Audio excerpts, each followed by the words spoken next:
I mean, I think we like to think of Minnesota as being this great state that is able to kind of help our neighbors like South Dakota, where there was no access to abortion for 7 months in the beginning of the pandemic, or other states in our region that have few providers or even more laws in place and restrictions than we do.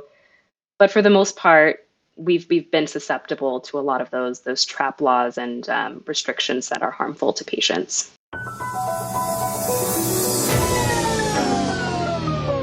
We're rolling. We're rolling.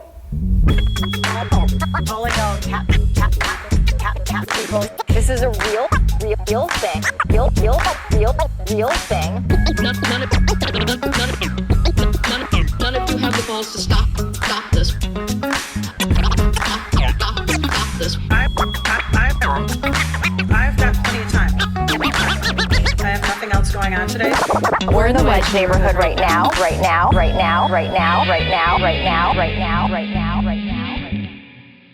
So I rarely get the chance to talk to a public health expert.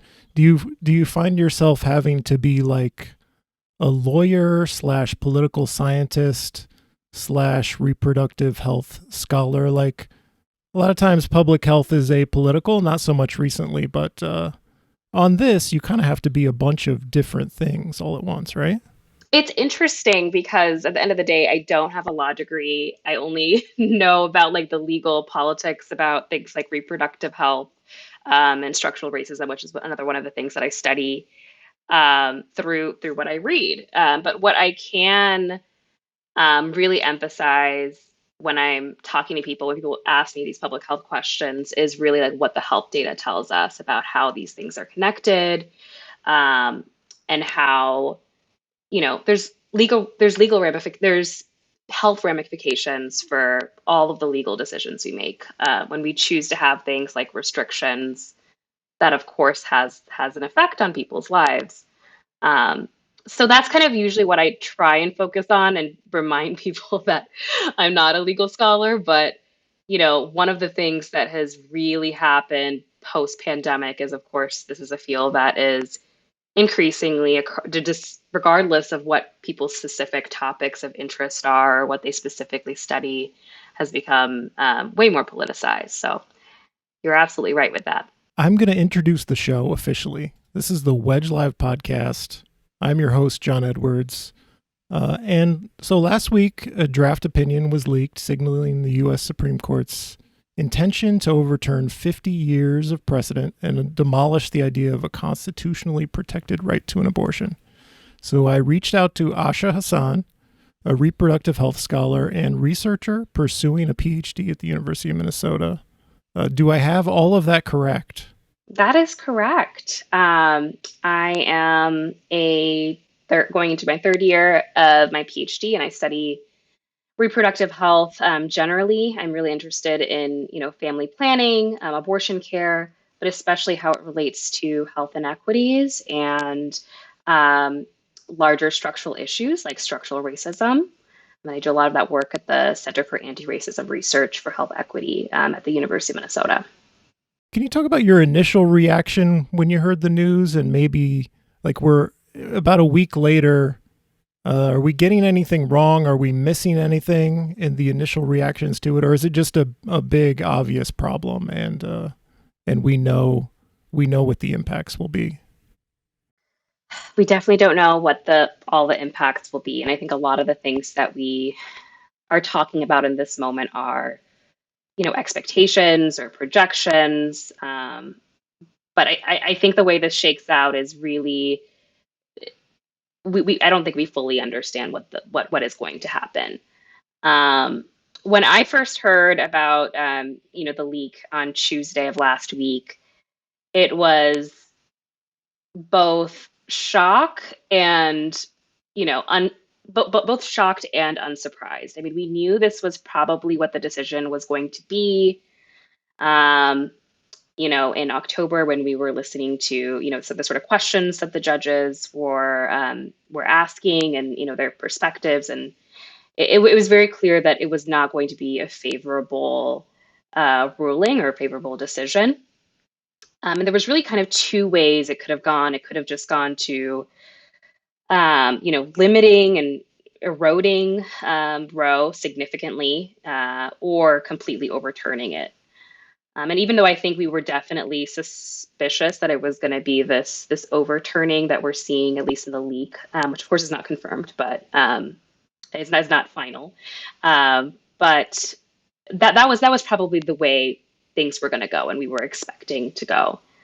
So for the most part, people who are in the reproductive health world, abortion providers, um, have been advocates, have been working towards thinking about what safety nets can we provide? How do we live in a world where, for the most part, half of all people, who have uteri, who are of reproductive age, will not have access to abortions within their state? What does that mean for states like Minnesota that will probably retain that right? All of those questions have been talked about, and people have been wrestling with those questions for months and months. Um, but actually seeing, that this is really what's happening, it was still a shock. As much as you prepare for something like this, it's it'll always be a shock. Yeah, and so you say in some ways it's entirely expected while still being shocking. Yeah. It's been a long road to this. Like right wingers have been on the path to making it harder and harder to access what is technically a legal right to an abortion for decades. And so with things like trap laws targeted at abortion providers, that things that other medical providers don't have to comply with, but they do, makes it very difficult for them to operate in certain states. Can you talk about that a little bit? Like the long road that we've been on towards this that makes it not quite a surprise. Absolutely. And I think, we're often talk about Minnesota as being the safe state. We're one of the states that will probably be able to retain abortion rights, or some semblance of what we consider Roe v. Wade after this decision comes down. But at the end of the day, we, like many other states, have significant restrictions that are not medically necessary. Some examples of that is that in the state of Minnesota, doctors or providers are mandated to give scripting language that includes things that are not medically accurate, including saying that abortions are linked to breast cancer, and other medically inaccurate or unnecessary information. We have 24-hour waiting periods in Minnesota, which means a patient has to come in and go through that consent process, go home, or in many cases, because we have a very large rural population in our state, get a hotel or some other sort of accommodation that costs a lot of money in order to come in the next day, for when they can legally have their abortion, when that's not a medically necessary thing. We have significant restrictions on minors who have to get parental authorization or go through a judicial bypass process, which is a lot to ask minors to try and navigate. And the list goes on. I mean, we have restrictions that on who can provide abortions in the state. Advanced nurse practitioners cannot provide abortions while they can in other states. So there's a lot of things that we can do better and have over time. I mean, these laws have been rolling in really mostly just for the last 20 years. This is not something that has been a long-standing thing. It's increasingly been something that has been added, and each cycle there is more and more bills that are proposed that add more and more restrictions. So these, of course, I mean, I think we like to think of Minnesota as being this great state that is able to kind of help our neighbors like South Dakota, where there was no access to abortion for 7 months in the beginning of the pandemic, or other states in our region that have few providers or even more laws in place and restrictions than we do. But for the most part, we've been susceptible to a lot of those trap laws and restrictions that are harmful to patients. I have to apologize for not knowing some of these things because I'm one of those people who thought, well, Minnesota is the place where people come when they don't have access in other places.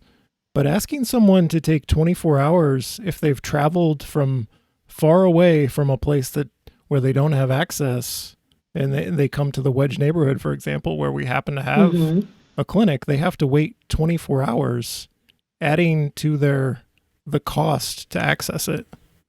Absolutely. And, the one thing I like to emphasize is that there a lot of people that come to Minnesota, or people who are residents of Minnesota who are seeking abortion care, are already parents. They might have to deal with things like childcare. They're for the most part low income, so taking off time from work is not always an accessible or easy solution. Sometimes people are forced, because of these laws, to go back to work the next day, or even the same day, in ways that is incredibly unfair. And at the end of the day, these are because of medically unnecessary reasons. So we've got a lot of culture war in our politics, and I think we will boil down the abortion issue as like a team sport. Like, I'm in favor of abortion rights and the bad people are against it, but you're a public health expert. This is a public health issue. It affects people's lives. Can you speak in general terms about the public health consequences of depriving people of the right to an abortion? I think a lot of this really comes down to, I think there's lots of ways to think about this. We can think about what we already know, and what we suspect. So some of the things that we already know is that people who are denied abortions have worse outcomes over time, in a whole host of different categories. Their economic health, their mental health, all of these things can be potentially impacted, and we have lots of data that indicates that. But some of the things that sometimes falls through the cracks is the fact that people have an entire life course, right? So having this event in your life that is denied, if you're being denied an abortion, can later on impact things like your maternal health. Like, if you do decide to have children later on, one of the things that we have estimates on is that with the maternal mortality crisis that is happening in the United States, that we can expect an increase in pregnancy-related deaths as a consequence of these abortion restrictions.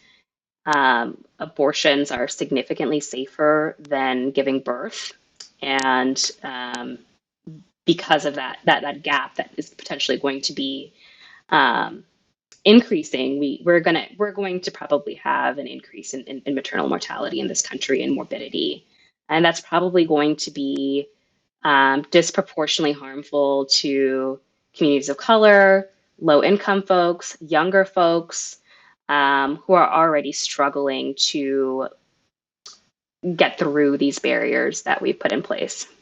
So your pinned tweet is a reminder, and I'm quoting from your tweet, a reminder that abortion restrictions are functionally racist. Can you unpack that and explain how that works? Yeah. So I think a couple of things to recognize here is that nationally, BIPOC folks are overrepresented in the abortion population. I think it's like a little over 50-60% of the people that receive abortions are BIPOC folks. In Minnesota, that's a little bit under half. I think it's around 47%. And what happens, or the reason why that's the case, is because of the impact of poverty, the impact of healthcare access, racism that exists within the healthcare system, all of these barriers that we've put in place because of structural racism that exists in our larger society, of course, are going to impact the amount of unwanted pregnancy that surfaces in populations that are marginalized. So when abortions happen, they of course are going to inherently disproportionately affect these populations. And we know that when restrictions happen, from the long history of restrictions, is that people who are most privileged in our communities still, for the most part, are able to surpass the barriers that are put in place. They can fly to another state. They can, fly to another country if need be. So that is really what I mean by sort of the functionality of it. When it comes down to it, who is going to be disproportionately harmed? BIPOC populations are a large proportion of that. And I think, I talked a little bit about the maternal mortality crisis. That is, for the most part, something that we see with all populations, but for the most part, the majority of people who are disproportionately experiencing maternal mortality are Black and Indigenous populations specifically.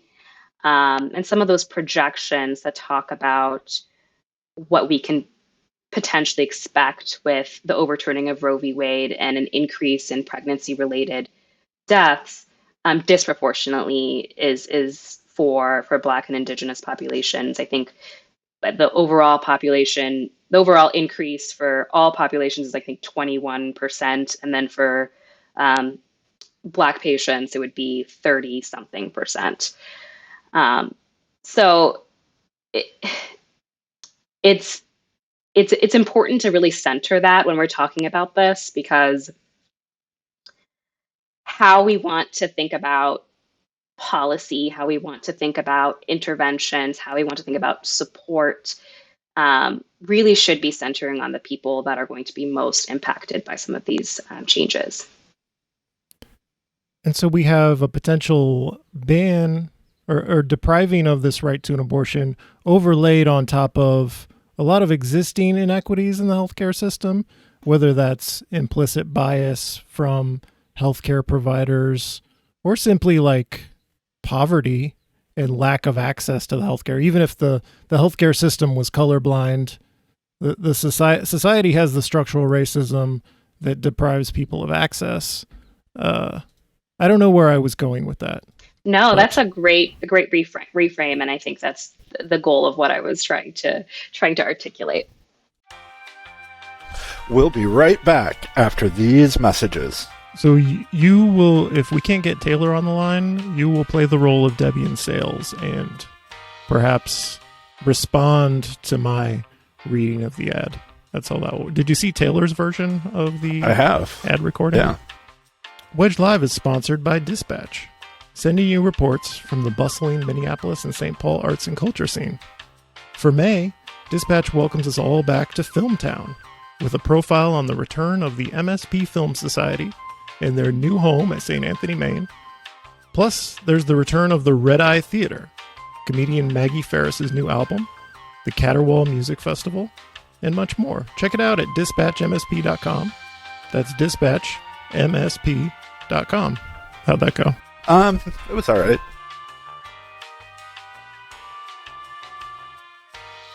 So let's talk about local government. Did you see that that question from the Hennepin County candidate forum where they asked if, and this was before the leak from the Supreme Court, and the question was, if you're elected, would you use your discretion to not prosecute crimes related to a potential criminalization of abortion? And one candidate said that he wouldn't, or he would have to think about it. So it wasn't unanimous. And it got me thinking about, I mean, abortion has not seemed relevant to local. I follow local campaigns a lot. It hasn't seemed relevant to that to me in previous years. And it feels like, well, now it probably is.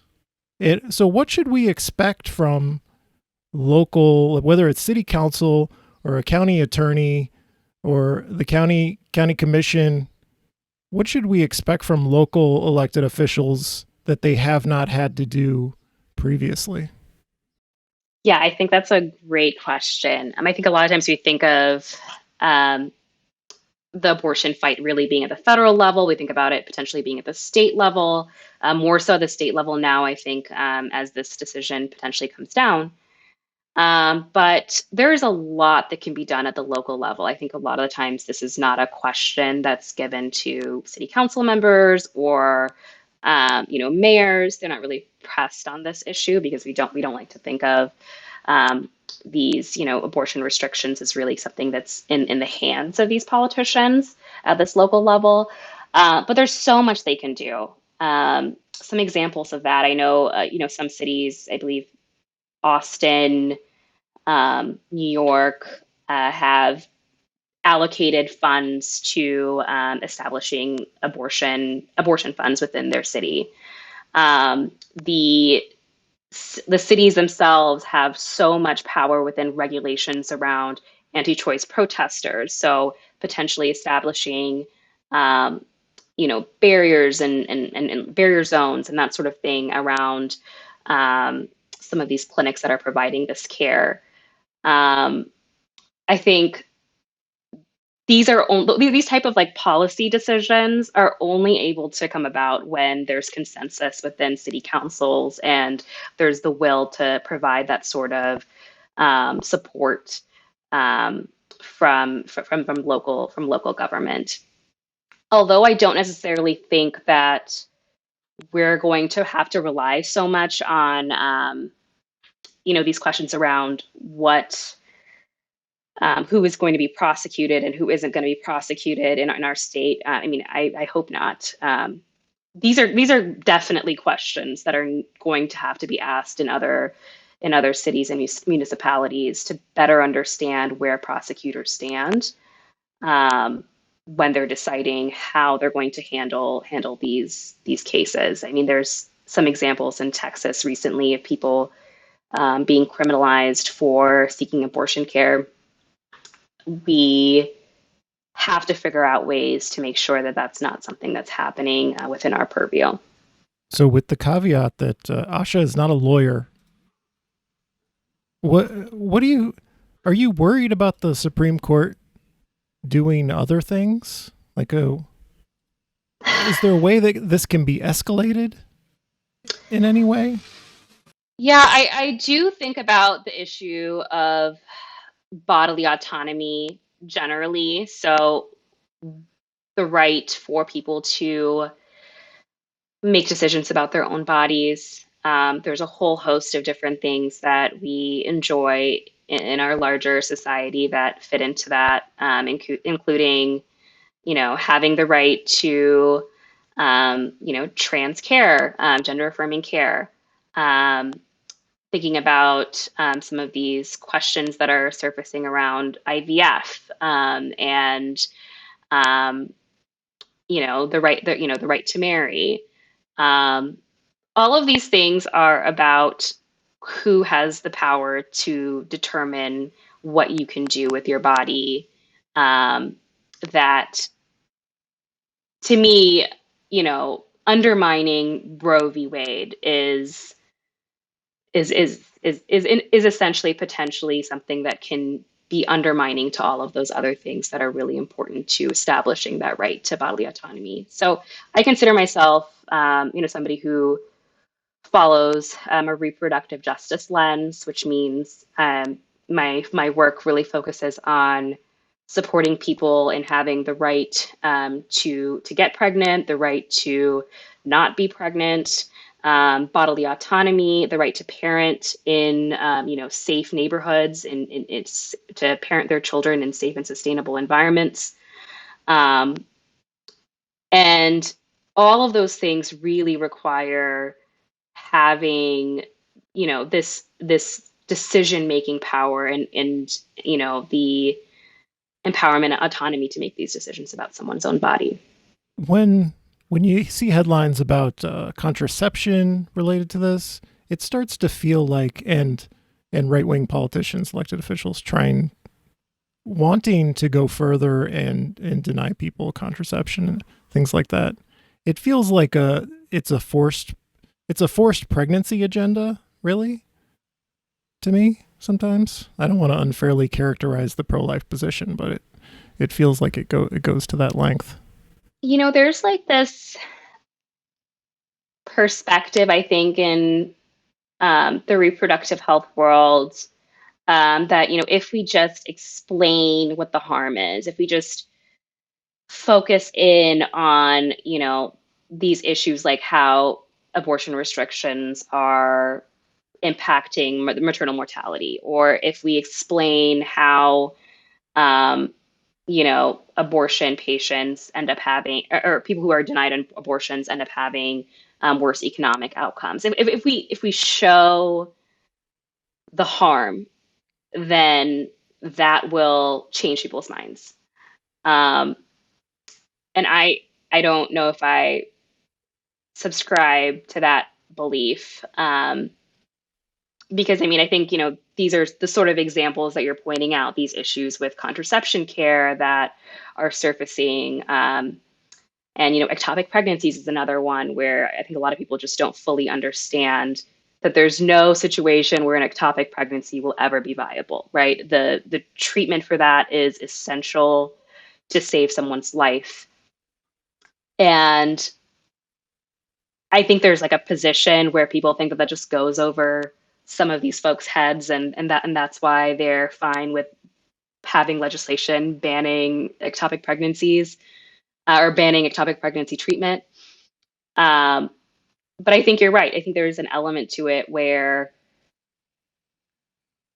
there's a fundamental disrespect for bodily autonomy and having people be able to make these decisions. What should we've talked about what elected officials should do. What should a normal person do in response to this? Whether that's political activism, asking of certain things from their government. What should we be doing or being, or be aware of? Yeah, I think there's a lot that can be done. Right now, donating to some of these abortion funds, we have one in Minnesota. If someone really wants to help out in other states, they can donate to those abortion funds as well.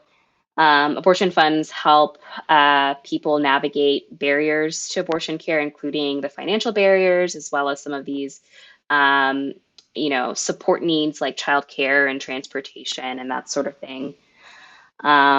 Volunteering. Many abortion clinics have escort programs that allow for volunteer escorts for people to usher in patients into the clinic, past protesters.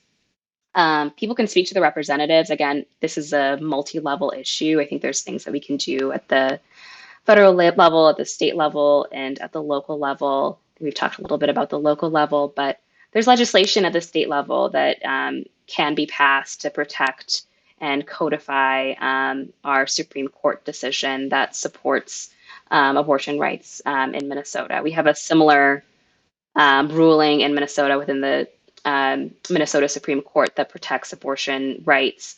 But we can codify that into law. I think that would be a way better way to solidify the support that the state has for these issues.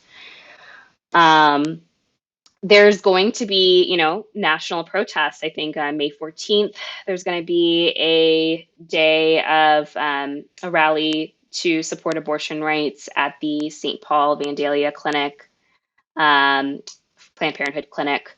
And this is going to be a national day of protest to voice concern about these issues. Is it okay if I give your Twitter handle out? Do you want Sure. people to follow you on Twitter? Do you want that in your life?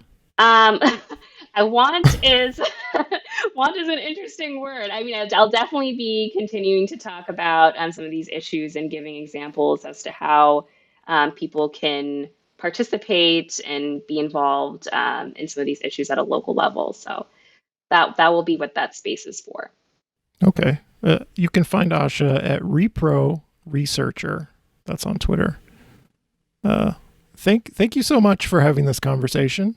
I enjoyed meeting you. I'm glad to know that you exist in the world now that I've met you. Absolutely. I wish we were talking about Cats of the Wedge. I think. Oh, have you been on the tour? Have you been on the tour? I have not. I hope to this year. Hopefully, that would be. I have my cat sitting right here who would love to be a cat of the Wedge. Are you in the Wedge or Wedge adjacent? I'm not. I'm Wedge adjacent. That's what I'll say. That's good. Well, thank you. Thank you. Asha Hassan has been my guest.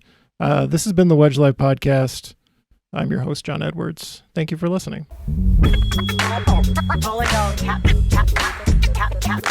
This is a real thing. Real thing.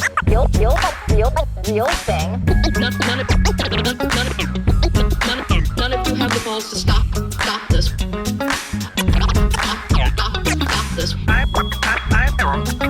I've got plenty of time. I have nothing else going on today. We're in the Wedge neighborhood right now.